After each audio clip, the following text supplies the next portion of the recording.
السلام عليكم ورحمة الله وبركاته. الحمد لله نحمده ونصلي على رسوله الكريم.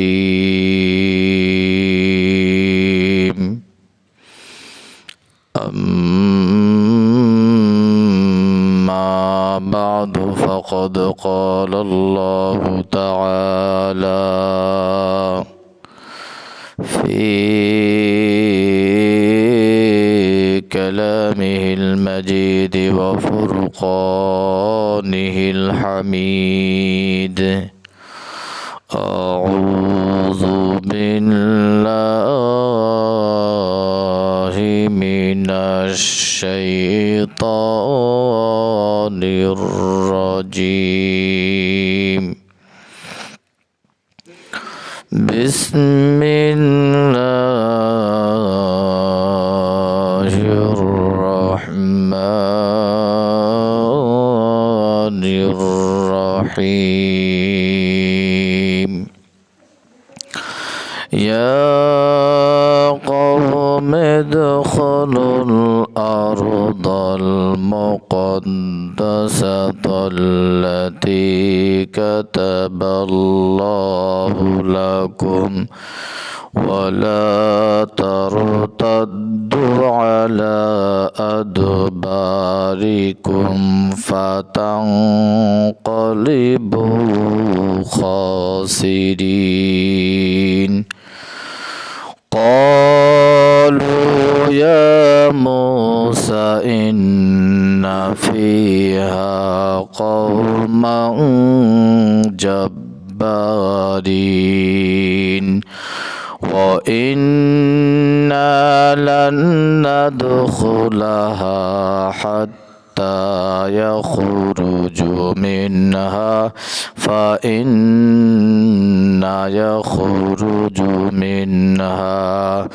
فإنا داخلون.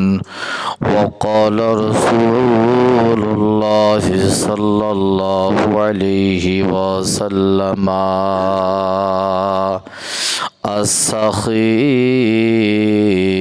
من الإيمان أو كما قال عليه الصلاة والسلام. وقال تعالى في شان حبيبه مخبرا وآمرا إن الله وملائكته يصلون على النبي يا أيها الذين آمنوا صلوا عليه وسلموا تسليما. درود إبراهيم পড়ি اللهم صل على محمد وعلى آل محمد كما صليت على إبراهيم وعلى آل إبراهيم إنك حميد مجيد. اللهم بارك على محمد وعلى آل محمد كما باركت على إبراهيم وعلى آل إبراهيم إنك حميد مجيد. قال رب اشرح لي صدري ويسر لي أمري واحلل عقدة من لساني يفقه قوله. أستغفر الله الذي لا إله إلا هو الحي القيوم وأتوب إليه. الحمد لله। সর্বপ্রথম মহান আল্লাহ তাআলার দরবারে কালিমাতুশ শুকুর আদায় করছি যে আল্লাহ পাক রব্বুল আলামিন আমাকে আপনাদেরকে বিভিন্ন সমাজ থেকে, বিভিন্ন গোত্র থেকে, বিভিন্ন এলাকা থেকে আল্লাহ তাআলা বাহিরের বিভিন্ন ভাইরাসকৃত আবহাওয়া থেকে আল্লাহ তাআলা রহমতি বরকতি, আল্লাহ তাআলা কল্যাণের আসনে আমাকে আপনাকে দান করেছেন, বসার তৌফিক দিয়েছেন। এজন্য মহান আল্লাহ তাআলার দরবারে আল্লাহর বান্দা হয়ে মনোনীত কণ্ঠে শুকরিয়া আদায় করছি, বলি আলহামদুলিল্লাহ। আল্লাহ তাআলার পয়গম্বরের উপরে লক্ষ কোটি দরুদ ও সালাম, যিনি ছিলেন মক্কাওয়ালা, মদিনাওয়ালা, নূরওয়ালা, কামলেওয়ালা, যার খেতাবে হলো দু জাহানের তেরানেওয়ালা, সেই নবীর উপরে ভক্তিগত চিত্তে উদার মনে ইশকে মোহাম্মদী ভাব নিয়ে পিস অফ মাইন্ড আত্মপ্রশান্তি সহকারে হে পৃথিবীর উম্মতেরা দল মত নির্বিশেষে যৌকে শৌকের সাথে নবীর ভালোবাসা কলজার মধ্যে সঞ্চয় করে আবেগ ভরা মন নিয়ে দরদ ভরা কণ্ঠ নিয়ে আর্দ্রতার সাথে ভদ্রতার সাথে স্পষ্টতার সাথে সকলে দরুদ ও সালাম টুকুন পাঠায় দে মোহাব্বত নিয়ে পড়ে নি সাল্লাল্লাহু আলাইহি ওয়াসাল্লাম। জানতে চাচ্ছিলাম আপনারা কেমন আছেন? আলহামদুলিল্লাহ। আল্লাহ তাআলা ভালো রাখার মালিক, আল্লাহ তাআলা সুস্থ রাখার মালিক, আল্লাহ তাআলা কল্যাণ রাখার মালিক। আল্লাহ তাআলা আপনাকে আমাকে ভালো রেখেছেন, সুস্থ রেখেছেন। আপনারা খুশি না বেজার? আল্লাহ পাক রব্বুল আলামিন যুগে যুগে লক্ষাধিক 2 লক্ষ 1 লক্ষ মতান্তরে 2,24,000 পয়গম্বর দুনিয়ার জমিনে আগমন করাইছেন। আল্লাহ তাআলা একমাত্র শুধুমাত্র এসেছেন তাদের খায়েশিয়াত মেটানোর জন্য, নাকি দিন প্রতিষ্ঠিত করার জন্য? দিন কিভাবে কায়েম হবে, দিন কিভাবে বলন্দ হবে, অন্ধকারের যুগ থেকে কিভাবে আলোকৃত মানুষ হয়ে যাবে।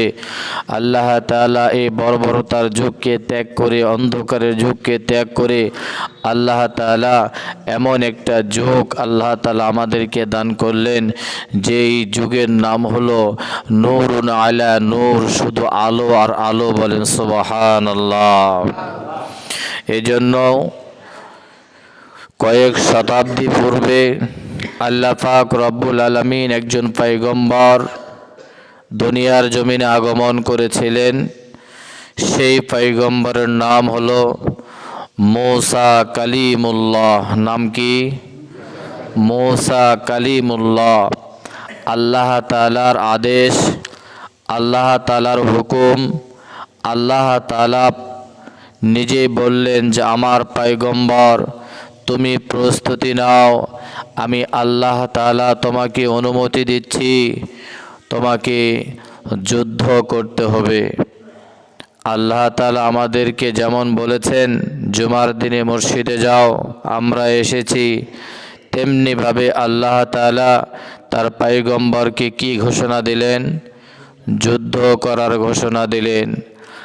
এবার হযরত মূসা আলাইহিস সালাম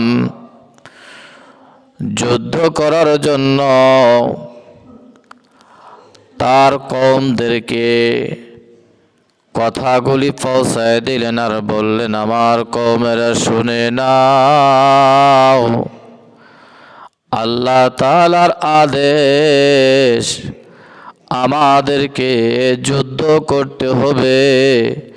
তোমরা সবাই সেই প্রস্তুতি গ্রহণ করে নাও। এবার মূসা আলাইহিস সালামের কওমের লোক আল্লাহর পয়গম্বরকে বললেন, ক্বালু ইয়া মূসা, হে মূসা আলাইহিস সালাম, ইন্না ফিহা কওমান জাব্বারিন। পয়গম্বর গো,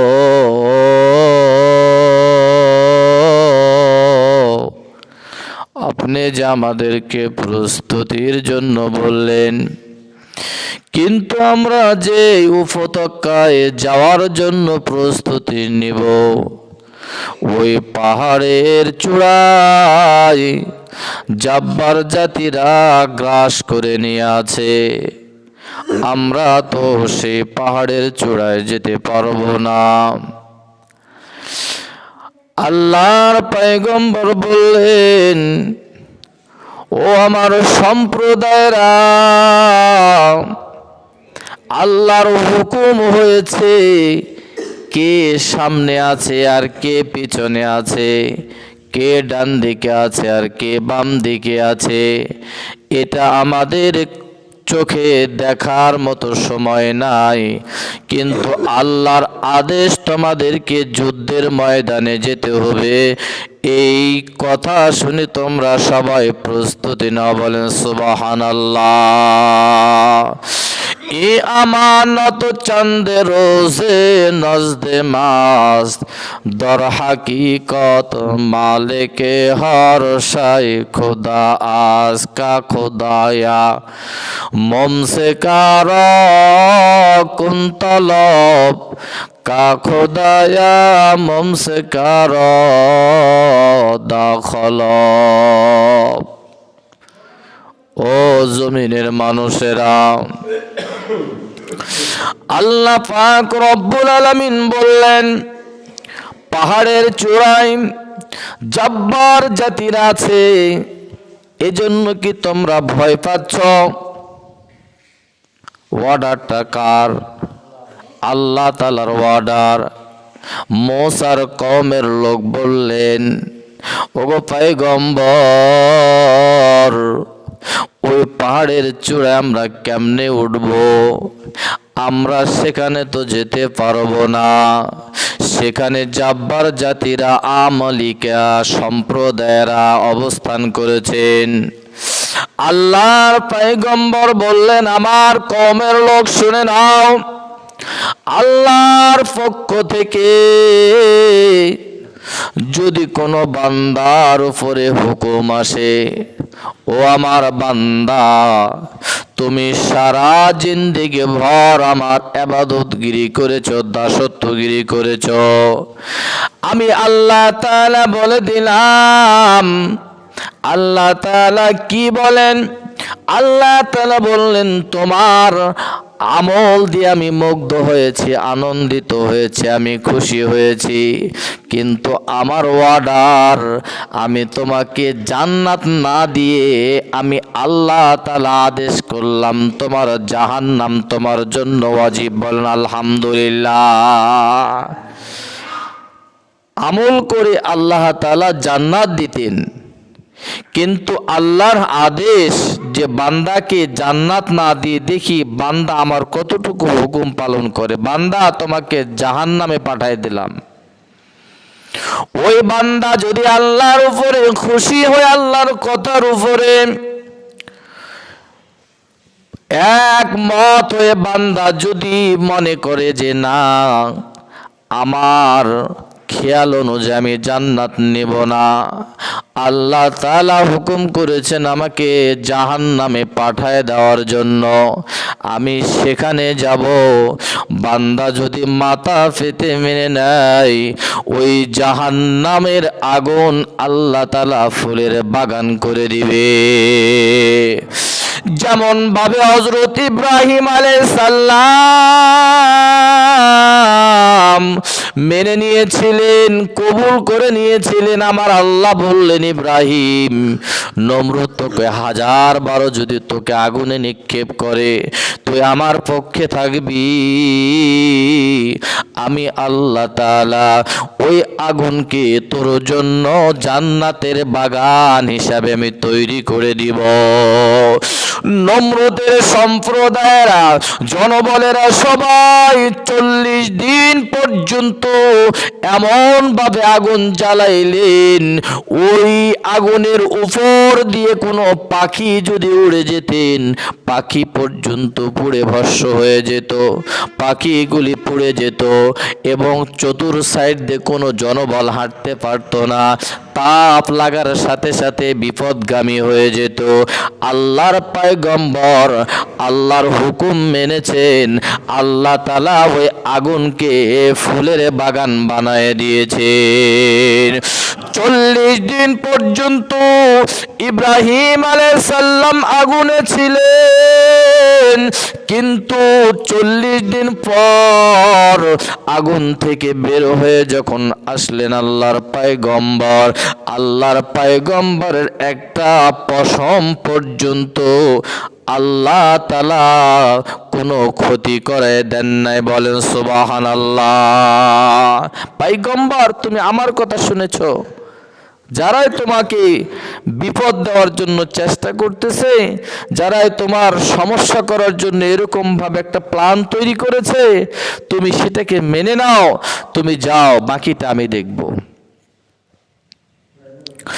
আল্লাহ পাক রব্বুল আলামিন বললেন, পয়গম্বর, ও আমার সম্প্রদায়েরা, সবাই প্রস্তুতি নিয়ে নাও, এবার আমরা ওই জিস্তান পাহাড়ের দিকে যাব। পাহাড়টার নাম কি ছিল? সবাই বলেন, পাহাড়টির নাম কি? জিস্তান পাহাড়।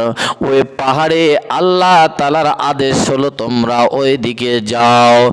তখন মূসা আলাইহিস সালাম জনবল নিয়ে তার কওমদেরকে নিয়ে জিস্তান পাহাড়ের দিকে রওনা হয়ে গেলেন। জিস্তান পাহাড়ের পাদদেশে সৈন্যবাহিনীরা, আমার ভাইয়েরা, তাঁবু গেড়লেন। সেখানে থাকার মতো কিছু সরঞ্জামাদি তৈরি করলেন, সুন্দর করে একটা বাসা তৈরি করলেন। যেমন ভাবে আমরা দেখি মাঝে মাঝে বিভিন্ন শহরের ধারে পাশে রাস্তার সাইডে অন্যান্য জায়গায় দেখি সাপুড়ারা যেমন ভাবে বাসা বেঁধে থাকে, দেখেন না? এভাবে করে হযরত মূসা আলাইহিস সালামের সৈন্যবাহিনীরা সবাই ওই জিস্তান পাহাড়ের পাদদেশে তারা সুন্দর করে একটা তাঁবু গেড়লেন। আল্লাহর পয়গম্বর সকল সেনাবাহিনীদেরকে বললেন, তোমরা এখানে নিরাপত্তার সঙ্গে থাকো। যেই জাতির সঙ্গে মহান আল্লাহ তাআলার অর্ডার, মহান আল্লাহ তাআলার হুকুম ছিল জাব্বার জাতির সঙ্গে তোমাকে যুদ্ধ করতে হবে, এদিকে জাব্বার জাতিরা ভীতু হয়ে গেল, এভাবে ভয় পেয়ে গেল। তারা এমন একজন ব্যক্তির কাছে গেলেন, আল্লাহর বান্দা, তার নাম ছিল বালআম বাউর। নাম কি ছিল? এই বালআম বাউর তার কাছে যায় শরণাপন্ন হলো। বালআম বাউরকে বললেন, তুমি আমারে বাঁচাও, না হলে ইব্রাহিম, না হলে মূসা তার দল বলনে যেভাবে করে তারা তাঁবু গেড়েছে আমাদেরকে তারা শেষ করে দিবে। অতএব আপনি মেহেরবান, একটু দয়া করে আমাদের জন্য একটু আল্লাহর কাছে দরখাস্ত করেন, আমরা যেন বিজয় লাভ করতে পারি, আমরা যেন এইভাবে করে আমরা বিজয় লাভ করতে পারি, মূসা আলাইহিস সালাম যেন পরাজিত হয়ে যায়।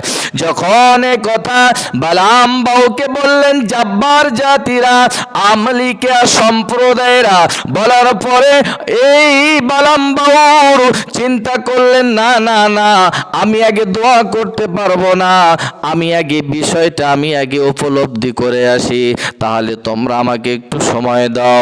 আল্লাহর বান্দা বালআম বাউর, তার গাধা ছিল একটি, এই গাধার উপরে আরোহণ করে আস্তে আস্তে করে ওই জিস্তান পাহাড়ের দিকে রওনা হচ্ছে। আল্লাহ পাক রব্বুল আলামিন বললে, ইন্না ফিহা কওমান জাব্বারি,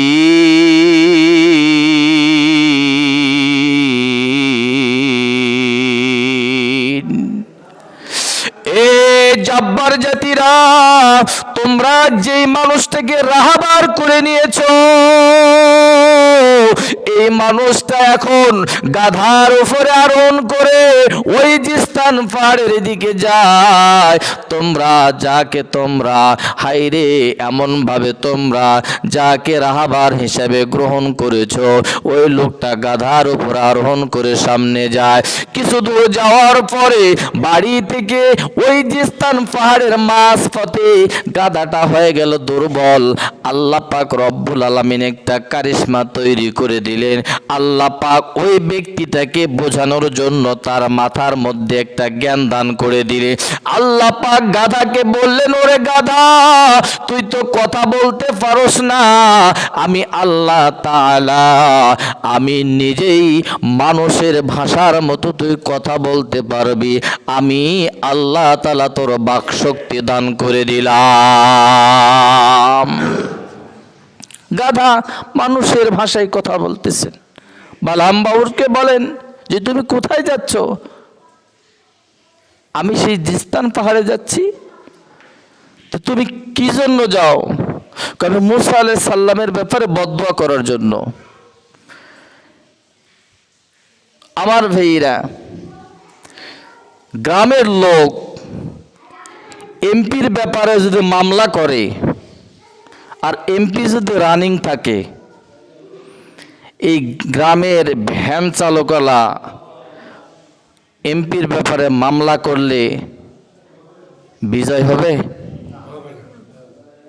বরং পরে নিজেকেই পেলা খাওয়া লাগবে, সামলাতে বড় কষ্ট হয়ে যাবে। এখন চিন্তা করলেন, গাধা আমার সামনে কথা বলতেছেন, ইতিপূর্বে কখনো আমি দেখি নাই, আজকে যে গাধাটা আমার সামনে কথা বলে, আমার তো এখানে শিক্ষা নেওয়ার দরকার। গাধার কথা কর্ণপাত করলো না। ভ্যান চালককে শতাধিক মানুষ বারণ করেছে, বাইরে তুই এমপির ব্যাপারে মামলা করিস না। এ বলছে আইন কিন্তু সবার জন্য সমান, সবার জন্য সমান হয়, কিন্তু অনেক সময় টাকার জন্য উল্টে যায়। এমপি যে পরিমাণে টাকা ঢালতে পারবে, এই ঠেলাওয়ালা ওই পরিমাণে টাকা দিতে পারবে না। রায় হয়ে যাবে এমপির, এই ঠেলাওয়ালা এমন পর্যায়ে হয়ে যাবে, না থাকতে পারবে সমাজে, না থাকতে পারবে গ্রামে। পরিশেষে এই লোকটা উধাও এক সময় হওয়া লাগতে পারে। যাই হোক, আমি কথা লম্বা করি না। আল্লাহর বান্দা বালাম বাউর যখন সামনের দিকে অগ্রসর হলো, সচেতন হলো না, অ্যালার্ট হলো না, সেখানে যায় আল্লাহর বান্দা আল্লাহর পয়গম্বরের ব্যাপারে বদদুয়া করতে লাগলে। আল্লাহ পাক রব্বুল আলামিন একটা গাধা দ্বারা শিক্ষা নেওয়ার দরকার ছিল বালাম বাউর, সে শিক্ষা গ্রহণ করলো না।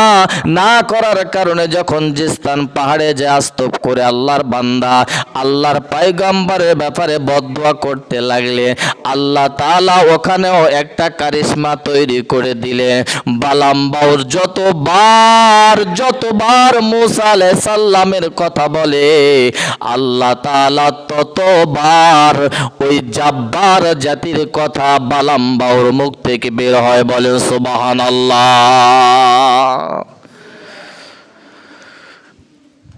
আমার ভাইরা, আমার বন্ধুগণেরা, আমার মনে চায় যে আমাকে মারলো, যে আমাকে আঘাত করলো, তার ব্যাপারে বদদুয়া করা, তাই না? কিন্তু আল্লাহ তাআলা অনেক সময় অনেক জায়গাতে আপনি অন্যায় করেছেন, অনেক জমিনে আপনি পাপাচারিত হয়েছেন, আপনি পরে আসে শুধরাইয়েছেন, সংশোধন হয়েছেন, আল্লাহ তাআলাকে মেনে নিয়েছেন, নবীকে মেনে নিয়েছেন, ওই জমিন পর্যন্ত আল্লাহর কাছে হাসরের মাঠে সাক্ষী দিতে ভুলে যাবে। বলো সুবহানাল্লাহ। আপনার এই হাত অন্যায় করেছেন, তো যখন আপনি আল্লাহর হয়ে যাবেন, তখন এই হাতও আল্লাহ তাআলা দুনিয়ার কথাগুলি ভুলাই দিবেন। সুবহানাল্লাহ বলেন। আল্লাহ তাআলা এই বালাম বাউরের আল্লাহর পয়গম্বরের ব্যাপারে দোয়া করতে চাই, কিন্তু কোনোভাবে আল্লাহর পয়গম্বরের কথা মনে আসে না। বারংবার জাব্বার জাতির কথা মনে আসে, বারংবার বলতে থাকে। জাব্বার জাতিরা বললেন, ওরে বালাম বাউর, তুই তুই আমাদের ব্যাপারে কেন দোয়া করিস? আমরা তো তোকে এনেছি পয়গম্বরের কথা বলার জন্য। পয়গম্বরের কথা না বলে কেন আপনি আমাদের কথা বলতেছে? এবার বালাম বাউর বললেন, ভাইরে, আমি যতবার চেষ্টা করতেছি পয়গম্বরের ব্যাপারে দোয়া করার জন্য, কিন্তু ততবার কেমন যেন মুখ ফসকে তোমাদের কথায় আমার অন্তরে স্মরণ হচ্ছে। বলেন সুবহানাল্লাহ। যতবার স্মরণ হচ্ছে, যতবার মনে আসতেছে, আপনারাই বলেন কাজটা করতেছেন কি? আল্লাহ তাআলা বালাম বাউর মুখ থেকে কথাগুলো ভাবে বের করে দিচ্ছেন। পরিশেষে আল্লাহ তাআলা বললেন, ওরে বালাম বাউ, তুই কার সঙ্গে লাগছ? ওইটা তো আমার পয়গম্বর, তুই ওর সঙ্গে লাগে তুই বরে পাবি না। ওর সঙ্গে কেন তুই লাগতে গিয়েছ? তুই তো নিজেই ধ্বংস হয়ে যাবি। আল্লাহ ধ্বংস করলেন না, পয়গম্বরের ব্যাপারে যতবার বদদুয়া করে, এই বদদুয়ার বিনিময়ে আমার আল্লাহ তাআলা বেজার হয়ে আল্লাহ তাআলা বালাম বাউর জিবাটা নাভি পর্যন্ত লম্বা করে দিলেন। বলেন নাউজুবিল্লাহ। যখন লম্বা হয়ে গেল, জাব্বার জাতিরা বলতেছে, হায় রে হায়, এবার কি দশা হয়ে গেল, অবস্থাটা তো এবার অন্য হয়ে গেল, আমরা এবার কি করি? বালাম বাউর এই আকৃতি যদি হয়ে যায়, হায় রে হায়, বালাম বাউর তো বড় বিপদ হয়ে গেল। এবার বালাম বাউর বললেন, ওরে জাব্বার জাতিরা ভালো করে শুনে নাও, আমার দুনিয়াও ধ্বংস হয়ে গেল, আমার আখিরাতও ধ্বংস হয়ে গেল। বলেন আলহামদুলিল্লাহ। কার সঙ্গে লাগছো? মাদ্রাসার সঙ্গে ধ্বংস হয়ে যাবা। কার সঙ্গে লাগছো? মসজিদের সঙ্গে ধ্বংস হয়ে যাবা। কার সঙ্গে বিরোধিতা করতেছো? কোরআনের সঙ্গে ধ্বংস হয়ে যাবা। কার সঙ্গে বিরোধিতা করতেছো? আল্লাহর নবী হাদিসের সঙ্গে ধ্বংস হয়ে যাবা। কার সঙ্গে বিরোধিতা করতেছো? টুপিওয়ালার সঙ্গে ধ্বংস হয়ে যাবা। বেজার হলেন? বেজার হয়ে গেছেন? আমার বন্ধুগণ, এবার জাব্বার জাতিরা এক পর্যায়ে তারা নত স্বীকার করলেন, কিন্তু বালাম বাউরকে ছাড়লেন না। বললেন, ভাই গো, এই সমাজের ভিতরে একটা আমলদার ব্যক্তি আছে, 40টা লোকের ভিতরে আল্লাহ পাক রব্বুল আলামিন একজন ধার্মিক ব্যক্তিকে নিযুক্ত করেন। বলে সুবহানাল্লাহ। ওই পরিবারের ভিতরে বালাম বাউর একটু বুদ্ধি জ্ঞানে বিদ্যা বুদ্ধি অনেক বড় ছিলেন, এই জন্য তাকে ছাড়লেন না। পরিশেষে বালাম বাউর বললেন, ভাই গো, আমি আর মুসার ব্যাপারে বদদুয়া করতে পারবো না, আপনারা এখনো যা পারেন তাই করেন, তবে একটা ফর্মুলা দিব, একটা রাস্তা বাতায়ে দিব। জাব্বার জাতিরা বললেন, ওরে বালাম বাউর, কি রাস্তাটা আমাদেরকে জলদি জলদি বাতায়ে দেন। সঙ্গে সঙ্গে বলে দিলেন, আমি একটা কথা বলি, সমাজের ভিতরে তোমরা এখানে যে মুষ্টিময় কয়েকজন লোক আছো, কার পরিবারের ভিতরে সুন্দরী মেয়ে আছে? কার পরিবারের ভিতরে লাবণ্যময় চেহারার একজন মেয়ে আছে? তোমরা একটু হাত উঁচু করে দেখাও। ওর ভিতর থেকে জাব্বার জাতির একজন হাত উঁচু করে দেখাইলেন। বলেন আলহামদুলিল্লাহ। এখন আমার ভাইয়েরা, এই জাব্বার জাতির ভিতর থেকে একটা সুন্দরী মেয়েকে চয়েস করা হলো। কি করা হলো ভাই? আমার ভাইয়েরা, আমার বন্ধুগণ, এই সুন্দরী মেয়েকে যখন চয়েস করা হলো, আস্তব করে এই মেয়েটাকে ফেরিওয়ালা, বোঝেন ভাই, ফেরিওয়ালা করে কিছু সামগ্রিক জিনিস বিক্রয়ের জন্য ওই জিস্তান পাহাড়ে পাঠায় দিলেন।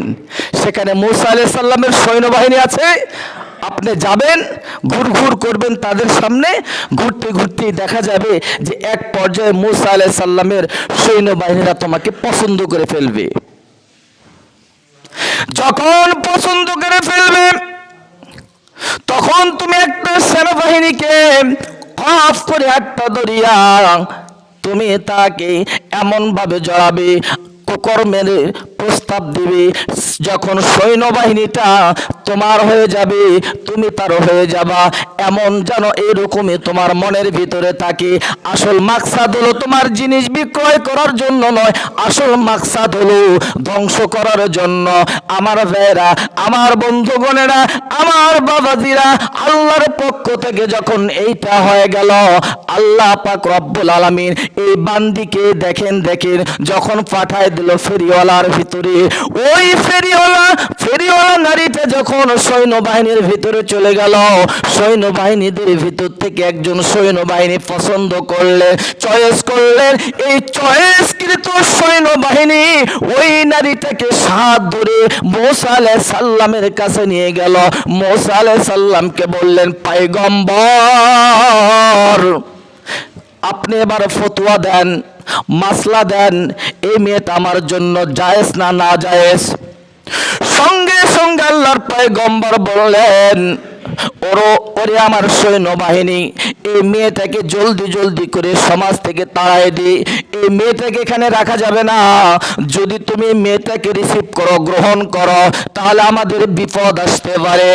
আল্লাহর বান্দা সৈন্যবাহিনী বললেন, পয়গম্বর আমি আমার পক্ষ থেকে, আমার মন থেকে আমি বলে দিলাম আপনাকে, আল্লাহর কসম করে খাইলাম, আমি আপনার কথা শুনবো না, আমি এই মেয়েটাকে নিয়ে আমি বাকি সময়টা কাটায় দিব। বলেন নাউজুবিল্লাহ। বাবাই নিষেধ করতেছে, মা নিষেধ করতেছে, বাবা তুমি যে মেয়েটার সাথে সম্পর্ক করতেছো বাবা, আসলে মেয়েটা তো ভালো নয়, এই মেয়েটা খারাপ বাবা, ওই মেয়েটার সাথে তুই লাগিস না বাবা।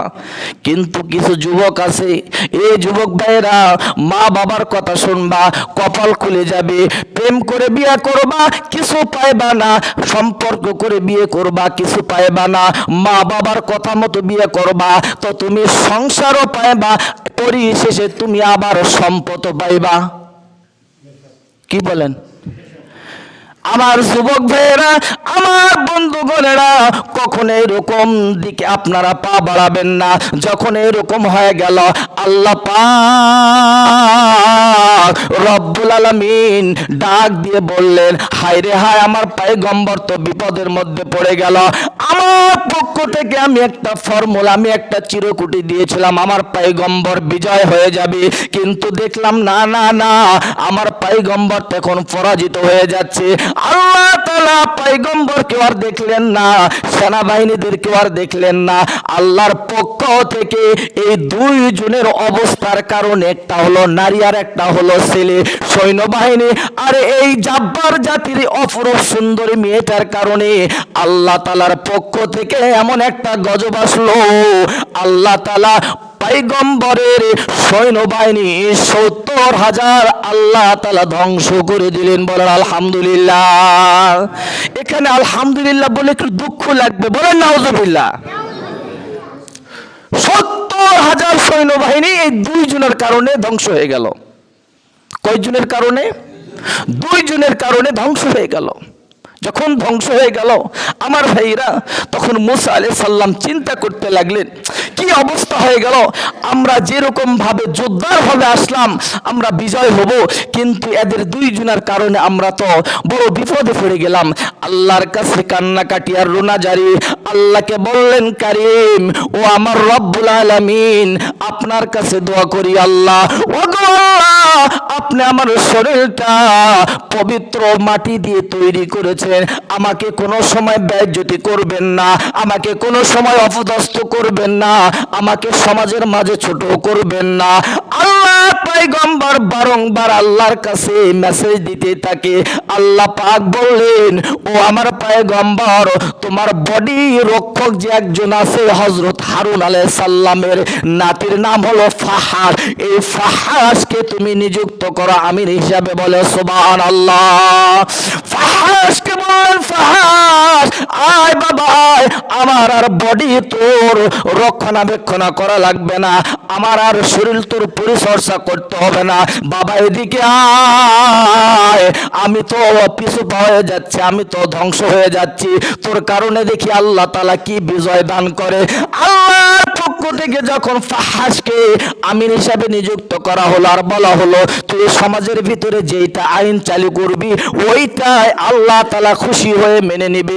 ইমাম সাহেব যদি আজকে বলে এ যুবক ভাইরা, অর্জুনের ভাইরা, সমাজের ভাইরা, যার বাড়িতে বিবাহ হবে ডেক সেট বাজানো যাবে না, আর যার বাড়িতে ডেক সেট বাজবে 10,000 টাকা করে জরিমানা করা হবে, বলেন আলহামদুলিল্লাহ। এই আইন যদি ইমাম সাহেব বলে কালকে থেকে 144 ধারা জারি হয়ে যাবে, কারো বাড়িতে ডেক সেট বাজবে না, চাই মন্ডলের বাড়িতে হোক, চাই এমপির বাড়িতে হোক, যাই যুবক ব্যারিস্টারের বাড়িতে হোক, জজের বাড়িতে হোক, কারো বাড়িতে এভাবে ডেক সেট বাজবে না। এরকম ভাবে একটা নিউজ দেওয়া হলো। আগামীকাল থেকেই আমার ভাইয়েরা যদি বাস্তব আইনে আনা হয় আমাদের সমাজে সহজ হবে না কঠিন হবে? সহজ হবে। আমরা যদি এভাবে দলবদ্ধভাবে যদি একটা আইন প্রয়োগ করতে পারি, আল্লাহ বলে আল্লাহ তাআলা বেজার হবে না খুশি হবে? এ যুবক, একটা যদি বাইতুল মুকাররম মসজিদের ইমাম সাহেবকে নিয়ে এসে দোয়া করতে পারেন, আপনার বাড়িতে যদি ডেক সেট বাজে, কোশ্চেন কালে ওই বিয়া প্রথমবারে আপনি নষ্ট করে দিয়েছেন, ওই বিয়াতে শান্তি কোথায় পাবেন? 6 মাস পর হুজুর আপনি যে বিয়াটা পড়াইলেন আমি আমার মেয়েকে আর ভাত খাওয়াইলাম না কেন? ছেলে ভালো নয়। আমি তো ঠাসা দোয়া করে দিয়ে আসছি। কই ঠাসা দোয়ার কোনো কাম হলো না। কাম কেমনে হবে? আপনি তো আগে আকাম করে দিয়ে বসে আছেন। ডেক সেটটা বাজাবেন না, এটা হলো হিন্দুদের চক্রান্ত, আর এই চক্রান্তটা মুসলমানের ঘরে ঘরে ঢুকেছে। এখন আপনারা বলেন আগামীকাল থেকে যার বাড়িতে বিবাহ হবে আপনারা ডেক সেট বাজাবেন কি বাজাবেন না? বাজাবেন না? সবাই বলেন তো আলহামদুলিল্লাহ। এই জোরে বলেন আলহামদুলিল্লাহ। ডেক সেট বাজাবো না, বাজাবেন? ফাহাস বলেন আজকের পর থেকে আমি আইন প্রয়োগ করে দিলাম 144 ধারা। কে আছে কারা আছে আমার দেখার বিষয় নাই। তুমি এইদিকে আসো, জাব্বার জাতির মেয়ে তুমি এইদিকে আসো। ও মুসা আলাইহিস সালামের সৈন্যবাহিনী তুমি আমার সামনে দণ্ডায়মান হয়ে যাও। আজকে আমি আইন চালু করে দিলাম 144 ধারা তোমাদের উপরে চালু হয়ে যাবে।